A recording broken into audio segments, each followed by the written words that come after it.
number of board members of various GMDs across the state. Would you please stand?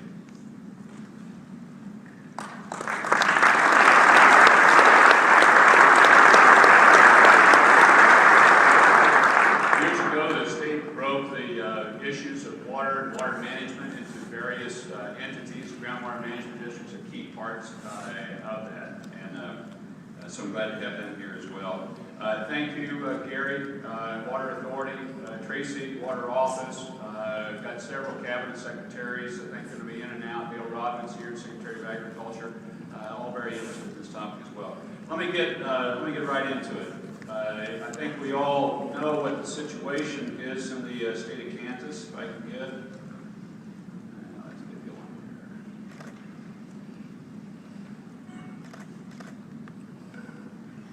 Let me get this moving forward. There we go. Okay. We know what the situation is in the state of Kansas. I'm going to go through a couple of these just real quick. Water is critical to us. It's critical to our future. It's critical to our agriculture industry. It's critical to all of our industry across the state of Kansas. You can see what the Oglala has contributed: $5 billion in value, $1.75 billion in corn. The retail value of that beef, obviously very high, $384.4 billion. That's good beef. We can't do the economy, the rest of the economy without it either, and the reservoir water is a key portion of that as well. A place like Wolf Creek obviously has to have water. All of our reservoirs have to have water. And we've got issues on reservoirs that if we don't deal with the reservoir issue, we can't have this piece of the economy, the electric piece generation. And I think you all are very familiar with that. Here's our big challenge. One of two big challenges. The two big challenges I see are the Oglala and our reservoirs. I want to just get right into the hub of the matter here. Our Oglala challenge is significant. K-State just did a big Oglala study that was excellent. And a couple of summation points I'll go through, but one right now, we've used 30% of the Oglala already. Since it was first tapped for water use, we've used 30% of it, and that's probably the easy 30%. Actually, that's the top of the barrel on it. This is a map of the usable life expectancy of the remainder of the Oglala. And what you're seeing here is estimated usable lifetimes for the High Plains Aquifer. And that's, this slide's a little hard to see, but I think a lot of you are familiar with it. The brown areas are areas that are already below minimum thresholds. And this is a 400 gallon well, gallon per minute well. And these brown areas, they're already below that level. The blue areas are actually areas where the water table went up in the period that was measured. So we had a few areas that took place. And then the red areas are, you got under 25 years of usable aquifer. The orange, kind of 25 to 50 years. Areas that are brownish or light, kind of that tan color, 50 to 100. And then if it's yellow or white, it's got between 100 and 250 years of usable water based on current water use data. So based on current water use data. Now this is all, if we do nothing, this is what the map looks like, and this is the time frame it looks like. We know this aquifer well. This aquifer has been studied, been mapped, we know this aquifer well. This aquifer has been very good to us. This has really made us bloom. And it's important that we maintain it for future generations so that things can continue to bloom. This is the picture. We don't do anything on current trend lines. And you can see there are areas of the state we're going to be just fine. There are a lot of areas we're not going to be just fine. The problem with having used 30% of it up, that's not an equal 30%. There's places you can use 30% of it, and okay, you're still in good shape. There's other areas you use 30%, you're done. This is finished, and we are finished in some areas already using the irrigated water in certain portions of it. And this is not to cast dispersions at anybody. This is just a factual setting. This is where we are, and this is what we need to deal with. This is our issue. One of the beautiful things about Kansas and Kansans is they're pretty good. We're pretty good, I think, at identifying problems, then figuring out how do we pull together to solve it, deal with it.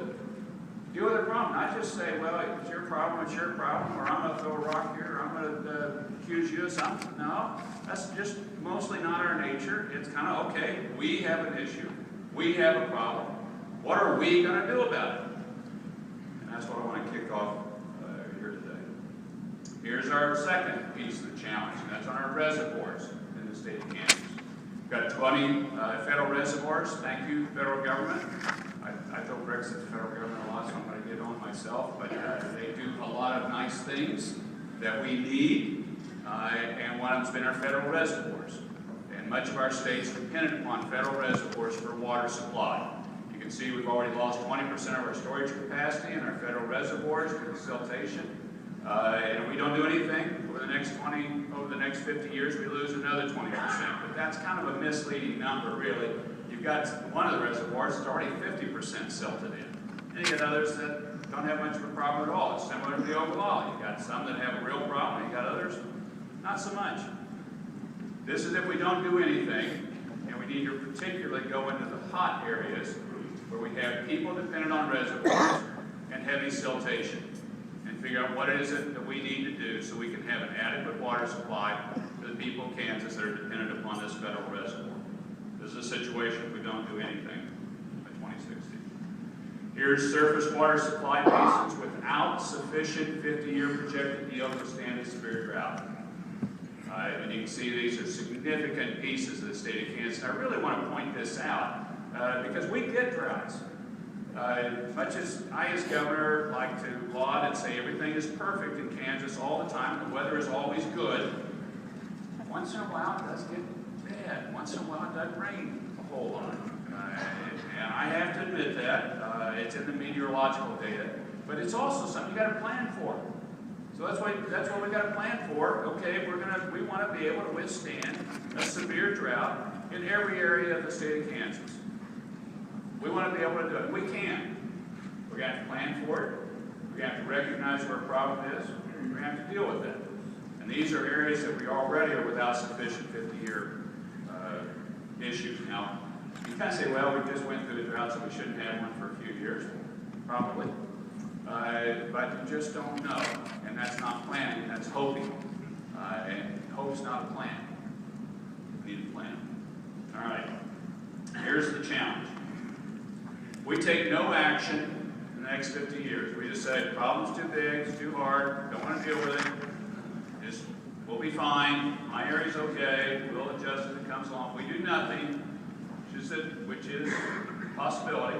We say we're not going to do anything. The Ogallala will be 70% depleted over the next 50 years.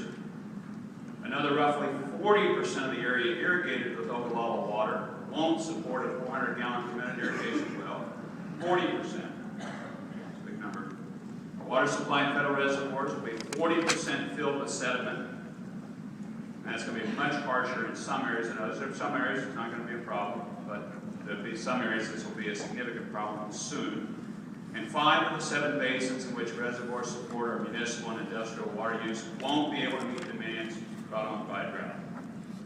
This is part of the big case study that the dean was talking about that came up with these numbers. This is where we are. This is the path that we're on if you don't do anything. We don't do anything. Our vision for the future of Kansas, and I want to particularly highlight these first two: conserve and extend the High Plains Aquifer, and second, secure, protect, and restore our reservoir storage. Got a series here, but I think those first two are the key ones. So what we really need to focus in on those first two: conserve and extend, secure and protect. What I want to do, what I will issue a call for, am issuing a call for, is to establish a long-term vision for the state of Kansas on water. This is the time to do it, and this is the group to do it. They come together at this conference. I'm asking the Kansas Water Office, Kansas Water Authority, Department of Agriculture, and other entities to develop a 50-year vision for water in Kansas. We'll need to work with and hear from all people across the state of Kansas. Hear from local units of government, groundwater management districts, cities and counties, water assurance districts, industry, and stakeholders to develop this vision and areas for specific goals.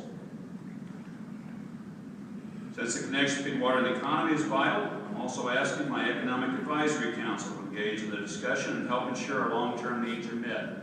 We've been on a real push to grow this state, and it's happening. We're seeing growth take place. You can't grow without water. You've got to have an adequate, robust water supply to be able to grow. We can do it. Today I'm issuing a call to action for work to begin immediately and deliver the 50-year vision for the future of water in Kansas to my office and the legislature and to the people of Kansas for review no later than November 1st of 2014. I believe we're at a pivotal moment in our state. If we work together collectively, identify a vision, develop a plan, and take action, generations to come will benefit from what we do. No cost wise, no cost prudent. It's time for us to act. Our effort will be appreciated by people currently, as I said, people in the future. I want to thank, before I wrap up my comments here, the people that have come before us. Kansas has been a state that's done a lot of thinking about water, put a lot of laws in place, and a lot of that has worked very well. We still are at this point where we are today, and we need to take a step on forward with it. We can, and I want this call to action to be a collective call to action, so that everybody's engaged with this, heard, their input is given. And we do it on a serious basis for as far as, okay, if we want to establish this vision in 50 years, what does that look like to me right now? What's that require of me right now? What's that require of me in 5 years, in 10 years? If we're going to try to get here in 50, I want to see what the near term looks of that. And we're going to be asking resources from the universities, from the Kansas Geological Survey, from Kansas State, and others to say, model it for us. Help us see what that looks like. What can we grow? We've got this sort of water supply. Where are we with these reservoirs if we do this? Where are we going to put the silt we pull out of the reservoirs? We've got a lot of very practical questions. That's the other very good thing about our state. The people here are pretty practical. They want to see, how are you going to get it done, what it's going to impact me. There's a sidebar, but when they put the call Indian on top of the Capitol, he's shooting an arrow towards the North Star, real key vision. They asked this guy on the street, said, what do you think of the call Indian on top of the Capitol, shooting the arrow at the North Star? And the guy said, it looks like to me like a waste of a good arrow. They would have hit that. And I thought, that's a real practical point of view. Aspirational, shooting towards the North Star, are you going to hit it? I don't think you're going to hit it with that. That's what this has to be. It has to be very practical. We've got to be able to work our way through this. And I think it has to be pretty granular, too, because all the areas of the state are different. This is not a uniform situation for either our reservoirs or the Ogallala. So we're going to have to say, okay, no, we don't have that problem here. We do have that problem there. That's got to be taken into account individually as we move this on forward. I hope there are a number of meetings and listening sessions, a lot of modeling that's circulated. As we go through this process, there'll be a formal process in doing it. Take the year to get this done, but it's time. It really is time for us to do this. Thanks for letting me speak to you. I'll be around for a little while as the conference gets going. God bless you for leading into this. This is a time, and this is a place to do it.